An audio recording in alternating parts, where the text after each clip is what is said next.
প্রিয় দেশবাসী, সকলের প্রতি রইল 2026 সালের অভিনন্দন ও শুভেচ্ছা।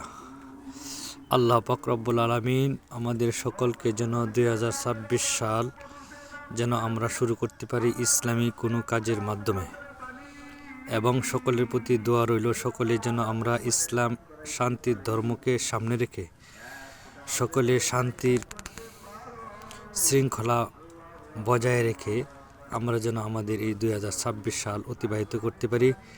সেই তৌফিক যেন আমাদেরকে আল্লাহ পাক রব্বুল আলামিন দান করেন। আমরা সকলে চেষ্টা করব 2026 সালে যেন আমাদের দ্বারা ইসলামের বিরুদ্ধে, শরীয়তের বিরুদ্ধে কোনো কাজ যেন সংগঠিত না হয়, সেই দিকে সকলে দৃষ্টি রাখব। সকলে যেন ইসলামকে সামনে রেখে, কোরআন হাদিসকে সামনে রেখে, যেন আলেমদের সাথে সম্পর্ক রেখে আমরা প্রত্যেকটি কাজ করতে পারি। সেই তৌফিক আল্লাহ তাআলা আমাদের সকলকে দান করুন।